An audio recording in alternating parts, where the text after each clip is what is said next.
মরিয়াম খাতুনের লেখা একটি মন খারাপের গল্প, মন খারাপের অনুভূতি আমি আপনাদের সামনে শেয়ার করছি। ভালো লাগলে বন্ধুরা কমেন্টে জানাবেন। মাঝে মাঝে পরিষ্কার সাদা আকাশটাও মন খারাপের সময় মুখ গোমড়া করে নিজেকে কালো অন্ধকারে ঢেকে রাখে। কষ্টে দুঃখে সেও চিৎকার করে গর্জে ওঠে। বিদ্যুৎ চমকানির মধ্য দিয়ে সহ্য করতে না পেরে সেও কাঁদে, যা বৃষ্টি হয়ে ঝরে পড়ে। সেও সব কিছু ভুলে আবার শ্রান্ত স্নিগ্ধ রূপে নিজেকে মিশিয়ে নিয়ে সোঁদা মাটির গন্ধের সঙ্গে।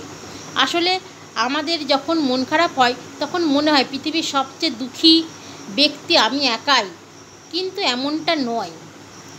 খোঁজ নিয়ে দেখলে সবারই মন খারাপ থাকে, তাই যে যারটা লুকিয়ে রাখতে ব্যস্ত থাকে। সামনে থেকে কখনো কখনো কারো ভালো দেখে এমনটা বলে ফেলা উচিত না যে সে দিব্যি আছে, কারণ মন খারাপ মাঝে মাঝে একান্তই নিজের হয়, আর সেটা শুধুমাত্র নিজের সঙ্গেই ভাগ করে নিতে হয়।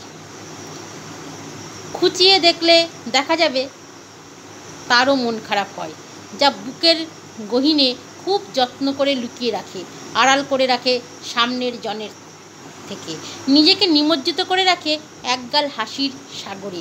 এটা করতে পারলেই জীবন সফল, এটাই জীবন, আর এত কিছু শুধুমাত্র জীবনের জন্যই। ধন্যবাদ, ভালো থাকবেন, সুস্থ থাকবেন।